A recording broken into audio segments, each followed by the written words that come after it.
Dans cette vidéo, on va vous présenter 5 véhicules d'expédition complètement fous. Et on va aussi battre notre record d'altitude. Mais d'abord, présentation des véhicules. Et on va commencer par mon coup de cœur, je pense que ce serait mon véhicule de rêve si on devait changer notre van. C'est un Toyota Land Cruiser avec une cellule Toms. Alors Toms, c'est le nom de l'entreprise qui prépare ces véhicules. Et franchement, ils sont assez dingues. Bon, déjà ils ont une bonne tête, et à l'intérieur, il y a tout le confort. Une cuisine, un frigo, une table pour manger, une douche extérieure. Et une fois qu'on relève le toit de la cellule, un lit 2 places. Et il y a même un passage entre la cellule et le 4x4. Et là, pour le coup, c'est un véhicule vraiment préparé pour sortir des sentiers battus.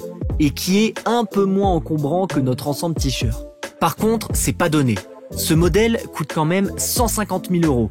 Donc il faut avoir les moyens et surtout ne pas avoir peur de l'abîmer une fois sur les routes. Allez, là il y a un truc où je suis extrêmement jaloux, c'est regardez ça, quand je regarde leurs lames, punaise, leurs lames elles font un beau sourire hein, comparé aux nôtres. Lui on voit que le poids de la cellule, il écrase pas le pick-up et tout.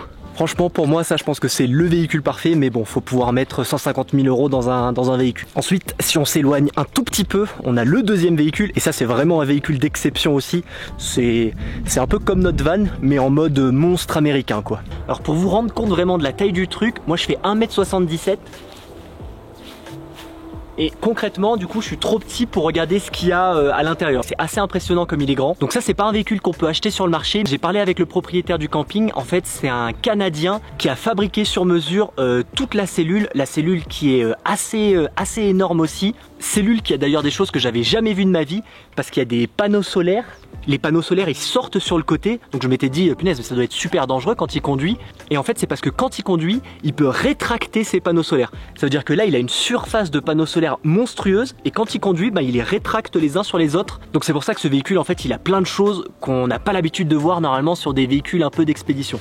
Malheureusement j'ai pas réussi à trouver de belles images de l'intérieur de la cellule. Par contre j'ai remarqué quelque chose d'assez spécial. Alors ce véhicule il a une autre particularité, alors que j'aime pas trop personnellement, c'est, je sais pas si vous avez remarqué, mais il n'y a aucune fenêtre qui donne sur l'extérieur. Ça veut dire que quand on est dans le véhicule, en fait on n'a aucune vision sur l'extérieur. Comme ils vivent au Canada normalement et qu'ils vivent dans des régions où il fait très froid, dans leurs anciens vans en fait, à cause du froid, parfois avec l'eau et la condensation ça gelait et ça leur faisait péter les vitres. Du coup en fait le mec il en a eu marre et il a dit cette fois je crée un van sans aucune fenêtre. Alors je pense qu'il peut quand même ouvrir la porte pour faire rentrer de la lumière extérieure, mais sinon c'est vrai que toute la toiture c'est que du panneau solaire, donc il n'y a aucune ouverture sur le haut, et tout sur les côtés même chose, aucune ouverture, on a juste la porte à l'arrière. Mais en plus d'1 an de voyage on en a vu beaucoup des véhicules, et honnêtement c'est la première fois qu'on voit un ensemble pick-up cellule aussi monstrueux. Encore une fois on est un peu dégoûté parce que le propriétaire normalement apparemment il revient dans 2 semaines, donc nous on sera déjà parti, mais j'espère qu'on va le recroiser sur la route et qu'on pourra voir vraiment comment c'est à l'intérieur. Bon même chose hein, j'ai une passion pour les lames, mais punaise lui ces lames elles sourit bien hein. On sent que le pick-up il est fait pour supporter ce genre de poids. Ah, il a même un jeu de lames à l'avant, c'est vraiment monstrueux son truc. Il a autant de lames à l'avant que nous on a de lames à l'arrière. Troisième véhicule que je voulais vous montrer, alors celui-là il est un peu plus connu mais on n'en croise pas tant que ça, je pense qu'on va en croiser pas mal en Amérique du Sud, et tous ces véhicules hein, ils sont vraiment tous à 10 mètres l'un de l'autre hein. Attention, je vous présente la bête, alors ça va être difficile de la filmer parce qu'elle est un peu cachée. Troisième véhicule, et ça c'est un peu plus connu, donc c'est un MAN avec une grosse cellule. Si vous avez déjà regardé des vidéos de la XTG Family ou autre, vous connaissez ce genre de véhicule. Alors il paraît un petit peu plus petit celui-là quand même, j'ai l'impression. Bon, ce qui est assez marrant par contre c'est que très souvent quand il y a des véhicules un peu d'exception là, comme les 2 premiers que je vous ai présentés, ou même ce véhicule là qui est quand même aussi un véhicule d'exception, c'est rarement des véhicules qui appartiennent à des Français. Là du coup c'était suisse et canadien, et souvent aussi les Allemands ils ont des très gros véhicules. Depuis qu'on voyage, là ça fait 1 an, je pense que les voyageurs qu'on rencontre le plus c'est des francophones. Par contre ceux qui ont généralement les plus gros véhicules, les véhicules les plus chers, les plus beaux véhicules, c'est souvent soit des Suisses soit des Allemands. Bon après je vous rassure, on n'est pas les seuls à représenter la France dans ce camping, il y a un autre représentant, un camping-car. Un camping-car qui j'espère il est au courant, mais il a le pneu crevé. Voilà, camping-cariste, j'espère que tu étais au courant que tu avais un pneu crevé. Ensuite, on fait 5 mètres, 4e véhicule. Donc c'est un Mercedes 4x4, alors ça on en avait déjà vu sur la route, mais je pense qu'on n'en avait jamais vu des aussi hauts avec une cellule aussi grosse. Ils sont à bien plus de 3 mètres de haut, donc c'est vraiment un très gros ensemble. Et même chose, ça aussi, hein, c'est plus de 100 000 balles sans aucun problème. Donc assez impressionnant. Le seul truc qui m'étonne un peu, je trouve, c'est que c'est un énorme ensemble quand même. Je sais pas combien ils pèsent, mais ils doivent bien peser près des 5 tonnes. Et ils ont des roues, enfin leurs roues arrière, elles sont pas très grosses. J'ai l'impression qu'on a limite des roues plus grosses que eux, donc ça m'étonne un peu. Parce que leur ensemble est quand même vraiment balèze. Hein. Mais par contre, ce qui me choque, c'est que leurs roues, elles sont plus petites que les nôtres. Donc ils ont vraiment un véhicule énorme qui doit peser 5 tonnes, mais ils ont des toutes petites roues, et c'est même pas des roues jumelées, hein, c'est ouais non, c'est des petites roues, c'est fou, je comprends pas pourquoi. Pour bien se rendre compte de la différence de taille, on a mon véhicule coup de cœur là, et regardez l'autre, la taille qu'il fait comparé à celui-là, il y a une vraie différence de taille, quoi, de hauteur. Mais par contre, regardez comme on le voit bien là. Alors vous allez peut-être me dire que c'est normal et qu'on n'y connaît rien, ce qui est vrai, mais quand on regarde la taille de ce véhicule et les toutes petites roues qu'il a, comparé à lui qui a quand même des bien plus grosses roues, je sais pas, ça me tue qu'ils aient des roues aussi fines pour un truc 4x4 et qui doit peser mais 1 tonne. Enfin non, 1 tonne, qui doit peser 5 tonnes surtout. Bon, ensuite, 5e véhicule. Alors non, c'est pas celui-là, ça c'est alors, il faut quand même que je vous montre un vrai véhicule d'exception. Voilà. Ça c'est la vraie bête de ce camping. Ça c'est le monstre, il les surpasse tous. Ensuite 5e véhicule, oh et peut-être même 6e parce que lui aussi on n'en voit pas comme ça dès souvent. Alors ça c'est un véhicule quand même plutôt connu mais qui coûte bonbon. Donc 5e véhicule, un Hummer, alors ça c'est quand même un peu plus connu, même si on n'en voit pas énormément sur la route hein, honnêtement, parce que ça coûte... on avait rencontré des gens qui en avaient un et je crois qu'ils nous avaient dit que c'était entre 100 et 150 000 euros. Donc c'est quand même des véhicules qui sont assez chers. Et d'ailleurs, si vous allez sur le site du constructeur, c'est assez marrant, car vous aurez un peu l'impression d'être sur l'Apple Store en train de choisir un MacBook. Vous avez le véhicule de base qui coûte 90 000 euros, et ensuite vous pouvez rajouter plein d'options qui peuvent vite faire augmenter le prix du véhicule. Et à côté du Hummer, il y a un autre véhicule que j'avais pas vu. Bon, à côté du Hummer, il y avait un autre gros véhicule quand même, un Mercedes 4x4, mais bon, après tous les véhicules qu'on a fait, ça paraît même pas impressionnant. Et encore une fois, attention, attendez, il faut quand même remontrer surtout. C'est lui le monstre. Maintenant qu'il a passé le contrôle du garage et que tout a été réparé, j'espère qu'il ira loin. Donc voilà, quand même assez fou de se retrouver dans un endroit comme ça, c'était pas du tout prévu, hein. Nous on est arrivés, on a vu tous ces véhicules, on s'est dit mais on est où là? Alors juste dommage que c'est que des véhicules qui sont en storage et du coup on n'a pas pu rencontrer les propriétaires. Et nous du coup on va reprendre la route en direction d'une laguna pour faire une randonnée apparemment magnifique.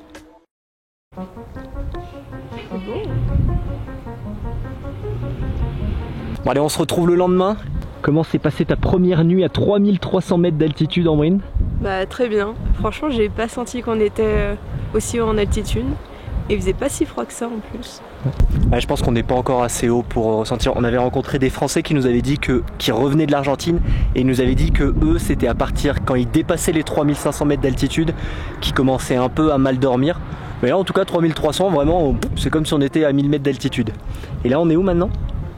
On est à la laguna Cuicocha qui est, si je ne me trompe pas, à un cratère. Voilà, c'est très beau, je vais aller faire voler le drone parce qu'on n'a pas trop de chance. Là il est 8 h, on est parti assez tôt, mais il y a déjà des nuages et apparemment à 11 h il va commencer à pleuvoir.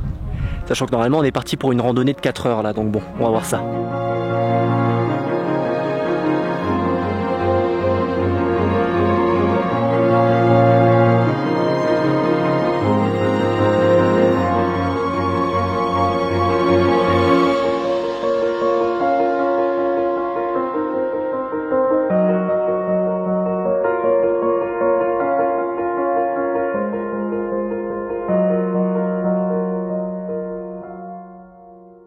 Bon, bah vous apprendrez que à partir de 3000 mètres d'altitude, le drone il fait un petit message quand on décolle pour dire attention, vous êtes trop haut. Mais en vrai, ça marche quand même super bien. Là, je l'ai fait décoller, je l'ai fait aller à plus d'1 kilomètre là sur la petite montagne et il marchait parfaitement bien. Je me demande jusqu'à où on va réussir à le faire voler sans aucun problème. Voilà, on verra ça. Bon allez, on reprend le chemin, mais les nuages, c'est de pire en pire. Là, je pense qu'on va bientôt être la tête dans les nuages. Donc on fonce. Regardez, Ambrine, elle a un animal de compagnie. On dirait vraiment un bébé phasme lui. Il est vraiment tout petit, tout petit. Alors Ambrine, comment tu vas l'appeler? C'est quoi son petit nom? Georges. Oh non, arrête d'appeler tous les trucs Georges. Il est beau, hein? Il va falloir le déposer quelque part. Ah non, mais il reste sur ton épaule. Allez, on va faire la randonnée, Georges. Allez, c'est parti. Arrête de l'appeler Georges. Ouais, va falloir le déposer parce qu'il va se faire envoler le pauvre. Essaie de le déposer par terre. Attention, ça mord, hein. Quoi? Tu peux l'enlever? Mais j'ai peur, moi. Oh. Ah! Il me mord, ce con. C'est impressionnant, je le sens même pas. Genre vraiment, je le sens pas une seconde. Allez, petit phasme. Attention. Non, mais il faut pas qu'il soit au vent, en fait. Ah! Il me monte dessus, Ambrine. Allez, petit phasme. Reprends. Non, mais pas là. Allez, mais casse-toi. Enfin, reprends ta liberté. Attends, mais je suis bête. On va le mettre sur un bâton. Regarde, monte sur ce bâton. Voilà, voilà. Allez, monte dessus, petit phasme. Vas-y, champion. Il repart vers de nouvelles aventures. Normalement, il est pas sur le chemin, les gens sont pas censés marcher là. De toute façon, j'ai l'impression qu'on est deux dans cette randonnée. Tous les gens ont dû voir qu'il allait pleuvoir à 11h, il y a personne qui vient. Pourtant, on est dimanche, on pensait qu'il allait y avoir du monde. Et pour cet endroit, on a dormi dans un camping. Et je trouve ça toujours assez fou parce que honnêtement, les gens qui sont aux alentours, ils ont l'air tous très gentils. Enfin, ça fait vraiment un endroit cool et tranquille. Et pourtant, ici, il y a un mois, parce que ça fait beaucoup parler dans les groupes de voyageurs, mais ici où on est, il y a un mois, il y a un couple de jeunes, un peu comme nous, qui ont dormi en van, mais pas dans un camping, dans un endroit gratuit, qui pourtant était réputé sur iOverlander. Et dans la nuit, il y a trois mecs qui sont venus, essayer de les voler, quoi, qui sont venus essayer d'ouvrir la porte et tout. Donc je sais plus ce qui s'était passé du coup. Ils étaient partis quoi à la fin. Oui, parce qu'ils ont réussi à redémarrer. Ah oui, c'est ça, ouais. Ouais, c'est parce que du coup, ils ont vu les mecs en train d'essayer de forcer la porte ou enfin forcer leur van. Et du coup, ils se sont vite levés et ils ont démarré le contact et ils sont partis. Mais c'est vrai que c'est toujours, je trouve ça toujours fou parce que là on est vraiment dans un endroit, c'est ultra paisible, ça a l'air cool, les gens sont toujours cool.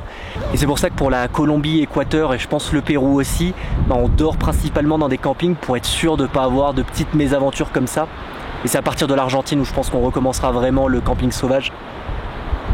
Bon allez, Ambrine. Allez ça.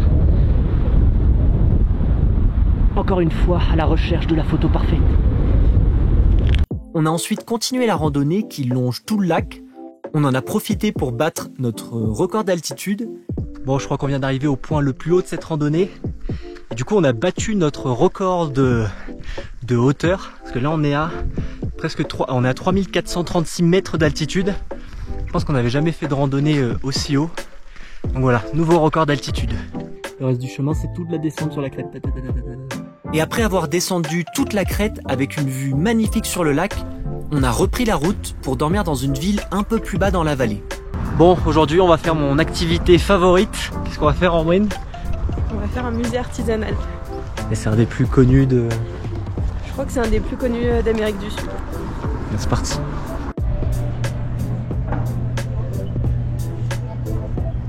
Et on va terminer la vidéo ici. Merci d'avoir regardé. N'oubliez pas le petit commentaire. Et prochaine vidéo, on abandonne le van pour nous rendre dans une destination qu'on attend depuis longtemps.